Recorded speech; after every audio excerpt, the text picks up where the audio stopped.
My father signed papers to give me up without telling me.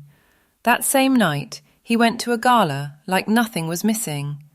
I found out alone in our kitchen, barefoot on cold tile, reading a note telling me to stay out of sight while they celebrated downtown. What hurt most wasn't the silence. It was how easy it all seemed. My name is Madison Carter, and that was the night I learned my absence had already been planned. Before I continue, tell me where you're watching from, and hit like and subscribe if you've ever been betrayed by family, if you've ever felt invisible at your own table. Stay with me. What happened next changed everything I thought I knew about my life. I used to count the pictures in our hallway the way some kids count steps or cracks in the sidewalk. It was something to do with my eyes when I didn't know where else to look. 46 frames, all identical, brushed silver, evenly spaced like someone had measured them with a ruler. 46 moments frozen behind glass. Vacations, holidays, smiling faces dressed in colors that matched. If you looked quickly, it told the story of a perfect family. If you looked the way I did slow, careful, you noticed what was missing. I stopped in front of the Christmas photo from when I was 9. Dad stood in the center, his arm around Dana's waist, smiling the smile he saved for clients and cameras. Logan was on one side, tall for his age, already leaning forward like he owned the room.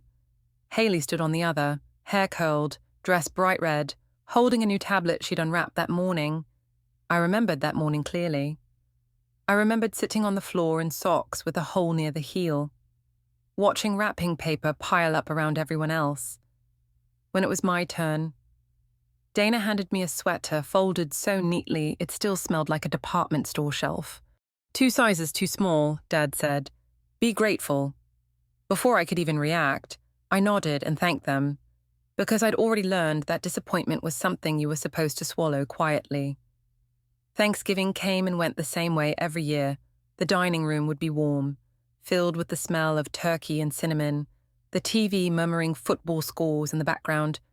My chair was always placed just a little farther from the table, angled slightly away, like an afterthought added at the last minute. Dad would introduce Logan to guests as my son, Haley as my girl, and me as Laura's kid, not his daughter, just a reminder of a chapter he'd already closed. Once, I caught the neighbor across the table watching me with a soft, uncomfortable expression, like she'd noticed something she didn't know how to fix.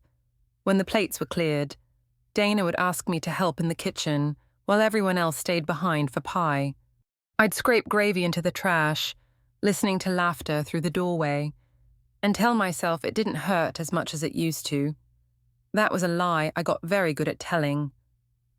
When I was 15, I thought things might change.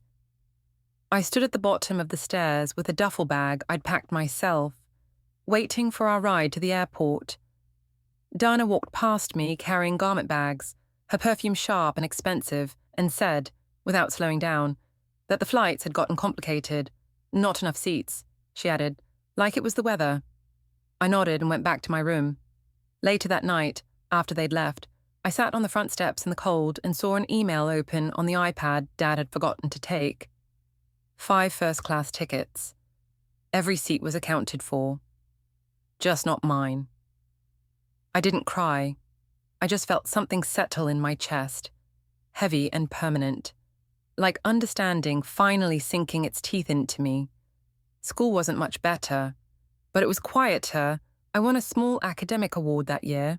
Nothing dramatic, just my name called over a microphone that crackled, under fluorescent lights that made everyone look tired.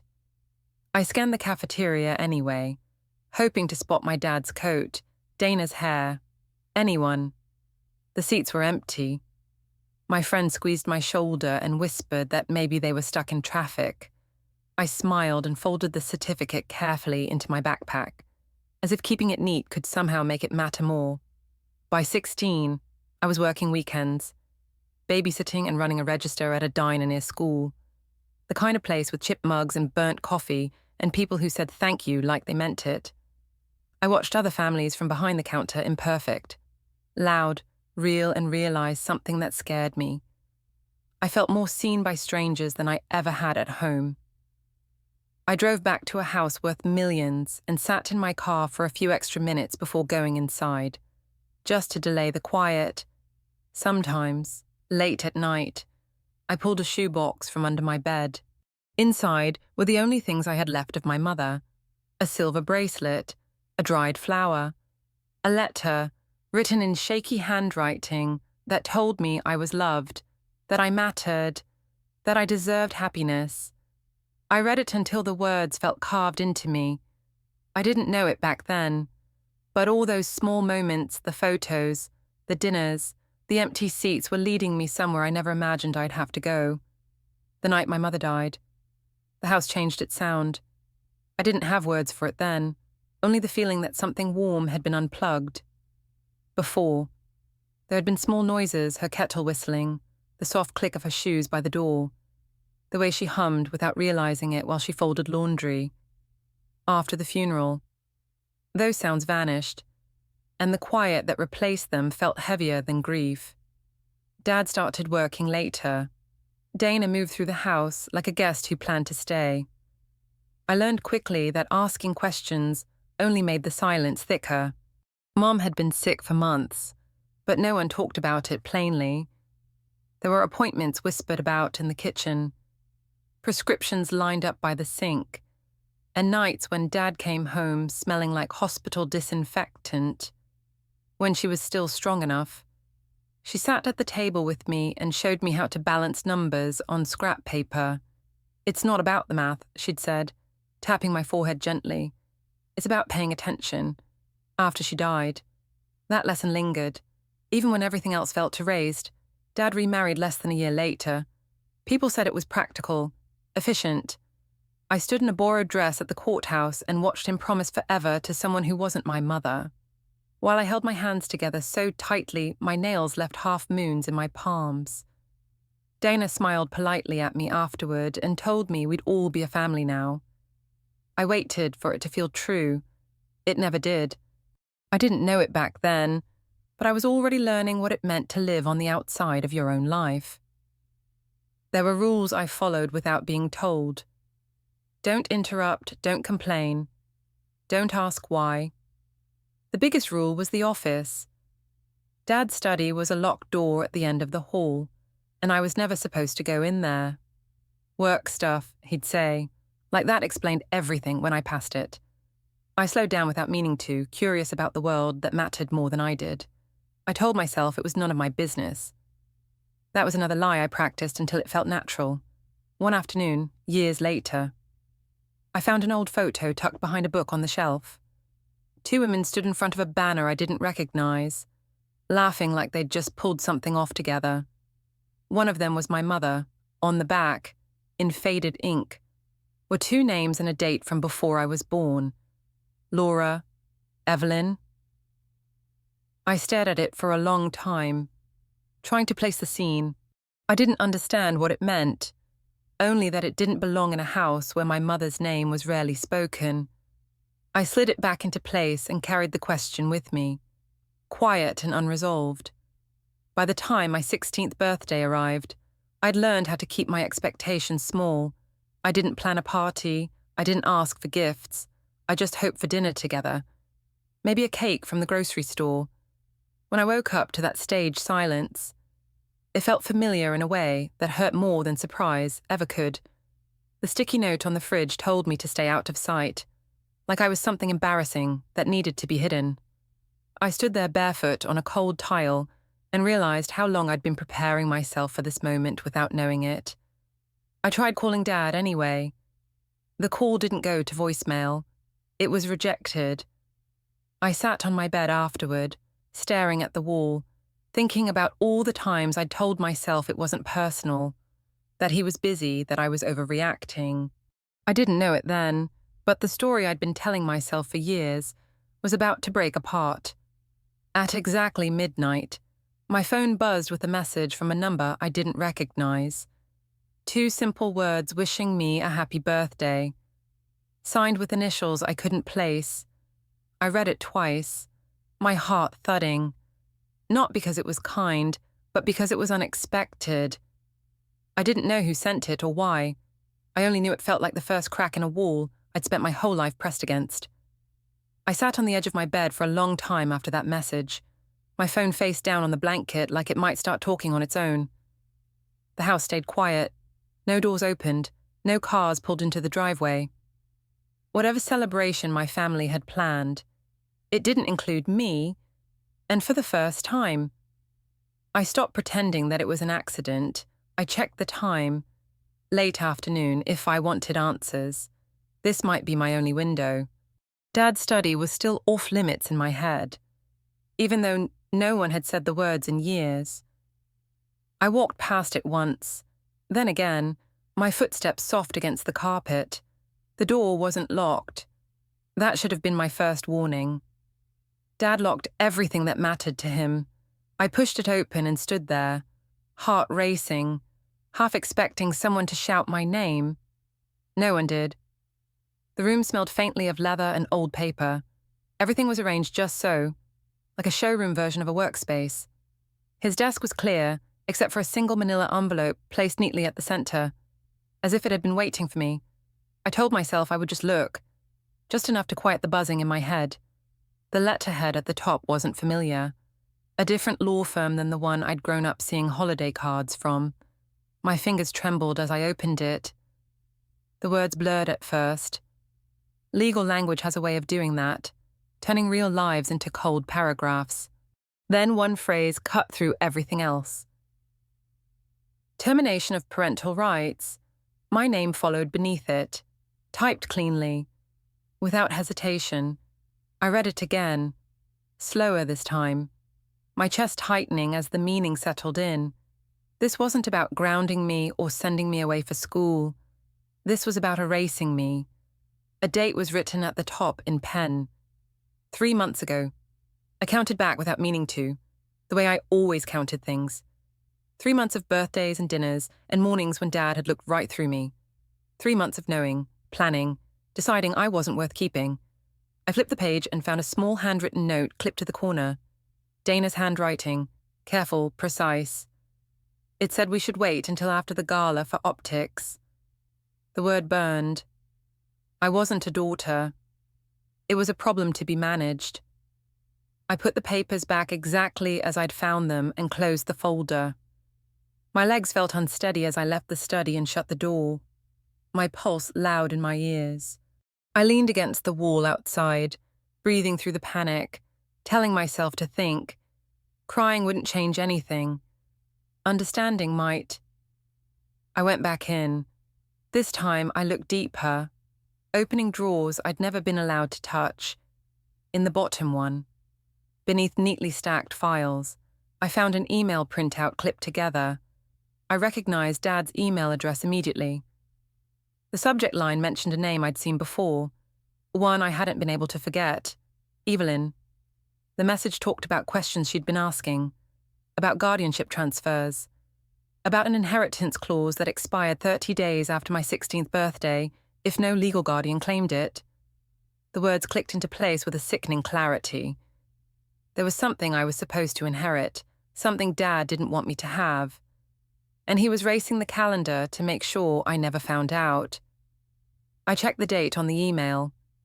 Early October, right around the time the papers had been signed. My stomach dropped as I realized this wasn't impulsive. It was strategic. Every slight, every dismissal. Every time I'd been told to stay out of sight suddenly felt like part of a plan.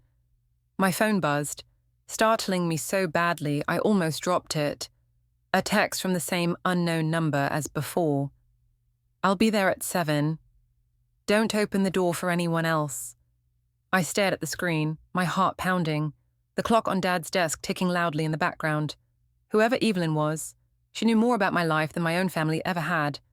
And in less than 3 hours, she was going to knock on my door. I left the study, my mind racing, and went back to my room. I packed a small bag without knowing why. Habit. Maybe survival. I slipped my mother's bracelet onto my wrist and tucked her letter into my pocket, needing the weight of it against me. When I glanced at the mirror, I barely recognized the girl staring back. She looked scared, but she also looked awake. For 16 years, I'd been shrinking to fit into the space they allowed me, sitting there on my bed, with proof of what they'd done spread through my thoughts like broken glass. I felt something shift, if they thought they could quietly write me out of their lives. They were about to find out how wrong they were. The waiting was the worst part. Those 3 hours stretched thin, every minute scraping against my nerves. I tried to distract myself by straightening my room, by folding clothes that didn't need folding, by lining up shoes that were already straight, outside my window. The winter light faded early, the sky turning the colour of bruises.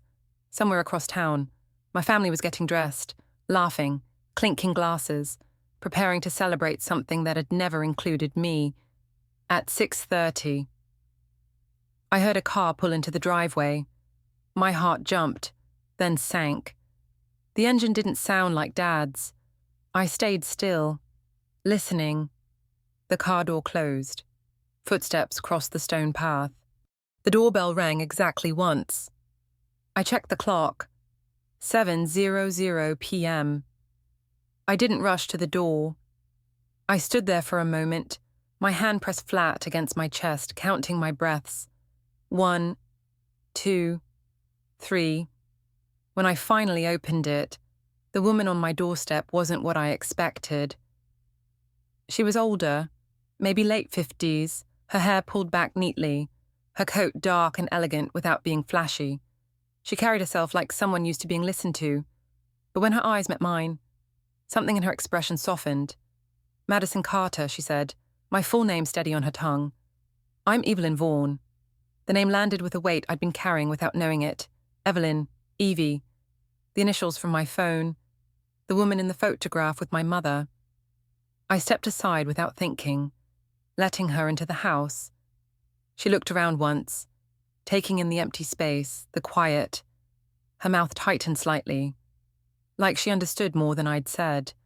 She sat at the kitchen table and laid a thick envelope between us. "I wish we were meeting under different circumstances," she said, "but we don't have the luxury of time." She slid the papers towards me, and I recognized the language immediately. Legal words, court stamps, my name again, this time followed by something that made my hands shake. "Guardian." "Effective immediately. My father signed them," I said, my voice flat. "Didn't he?" Evelyn nodded. 3 months ago, without telling you, without giving you a choice." She paused. "He did it because he was afraid of you." I almost laughed. Afraid of me. A 16-year-old who spent weekends wiping tables and counting tips. "Why?" I asked, because it was the only question that mattered. Evelyn leaned forward, her hands folded. "Because your grandfather wrote a will your father never wanted you to see, and because your mother made sure there was a way for it to reach you. She didn't overwhelm me with details. She told me just enough. An inheritance clause, a deadline, control that would shift the moment the truth came out. Every word fit too neatly with what I'd found in Dad's study to be coincidence. When she finished, the house felt even quieter than before. I stared down at the paperwork, then up at her. "They're at the gala," I said. "All of them." "I know," she replied. "That's why we're going." The idea hit me like cold water.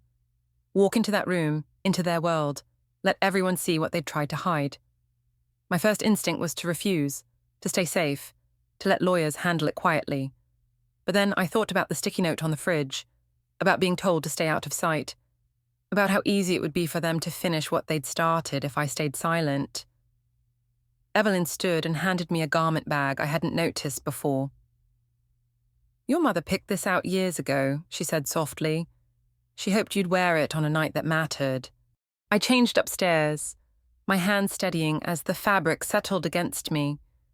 When I looked in the mirror, I didn't see the girl who'd spent her birthday alone in a quiet house.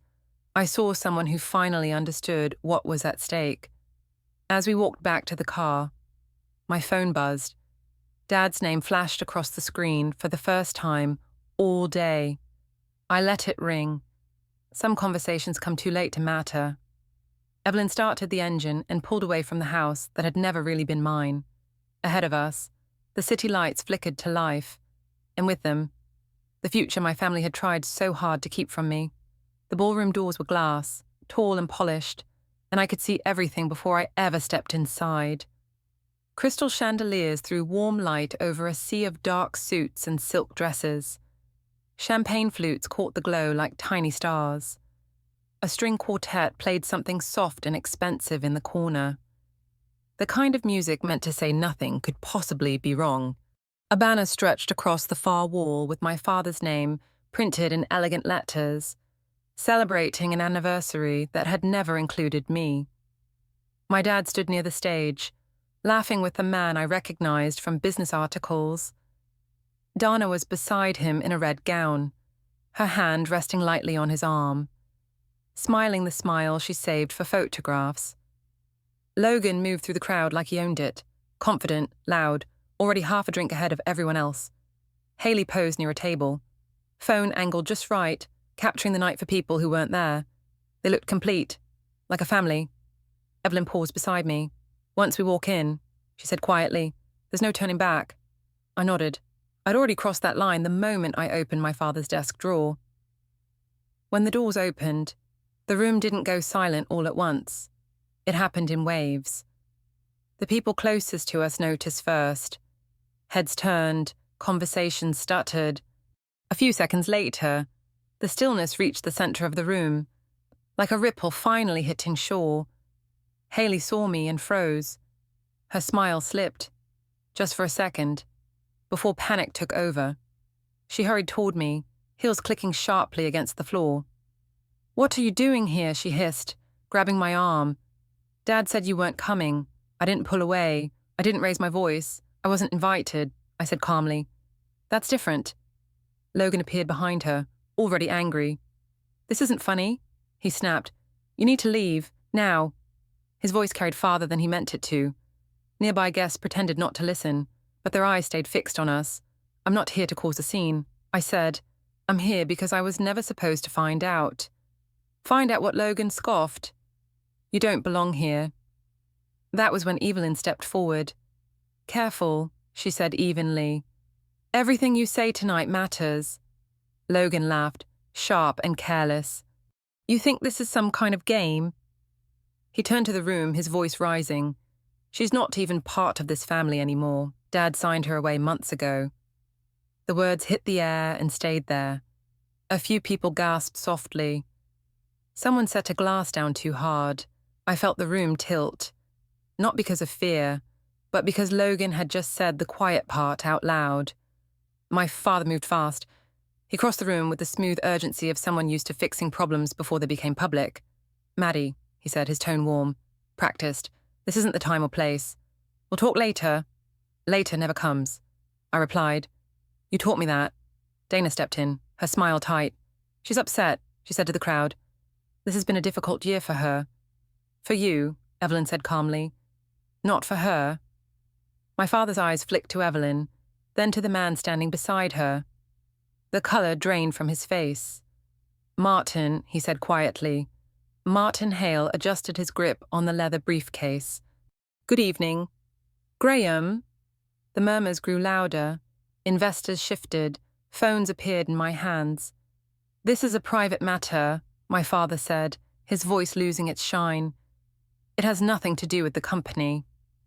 Martin opened his briefcase. "It has everything to do with the company." He stepped forward and spoke clearly, explaining the will, the clause, the guardianship. He didn't embellish, he didn't accuse me. He stated facts, dates, signatures, court filings. Every word landed heavier than the last. Dana tried to interrupt. Her mother was unstable, she said sharply. "You all know that." I stepped forward then, my hand steady. "My mother helped build this company," I said, "and she made sure the truth would find me." Silence pressed in around us. The man from the contract table cleared his throat. "We'll need to pause tonight's signing," he said, "until ownership is clarified." That was the moment my father's control finally broke. He stared at me, not with anger, but with disbelief, like he couldn't understand how the child he'd ignored had grown teeth. I didn't smile. I didn't gloat. I just looked back at him and felt something unexpected settle in my chest. Relief. The kind that comes when you stop carrying a secret that was never yours to hold. For the first time in my life, I wasn't invisible in that room, and my father knew it. We didn't stay for the aftermath. I watched it begin, the tight smiles, the frantic whispers, the way people suddenly remembered urgent calls they had to take, and then Evelyn touched my elbow and guided me out. The doors closed behind us with a soft click that felt louder than the music ever had. Outside, the night air was sharp and clean, like a reset I hadn't known I needed. In the car, no one spoke for a few minutes. The city slid past the windows in streaks of white and gold. My hands were still steady, which surprised me. I'd expected shaking, tears, something dramatic. Instead, I felt hollowed out in a way that made room for calm. Evelyn finally broke the silence, telling me what would happen next in plain terms. Court filings, hearings, time, not hours or days, but weeks, real life, not a movie ending. We went to her apartment, a place that smelled like coffee and clean laundry, with books stacked where someone had actually read them. She showed me a small room and said I could stay as long as I needed. I sat on the edge of the bed and took off my shoes, the floor warm under my feet, and realized I didn't feel like a guest. I felt excited. Later, while Evelyn made tea, Martin called to confirm the next steps. He mentioned something almost casually, like an afterthought, about my mother's employment records, about an early equity grant she'd received back when the company was just an idea and a rented office. Not enough to make headlines on its own, he said, but enough to justify a closer look. An audit, questions about consulting fees that didn't quite add up, accounts that didn't quite make sense. When he hung up, Evelyn met my eyes. "You don't have to decide anything tonight," she said. "You don't owe anyone revenge." I thought about the sticky note on the fridge, about the papers on my father's desk, about the years of being told to stay quiet, stay grateful, stay out of sight. I didn't want to burn anything down. I wanted the truth to stand on its own, bright and unignorable. I went to bed with my mother's letter tucked under the pillow, listening to a house that sounded lived in, somewhere across the city. My father was probably making calls, trying to regain control. He didn't know it yet, but the clock he'd tried to outrun was finally ticking in my favor.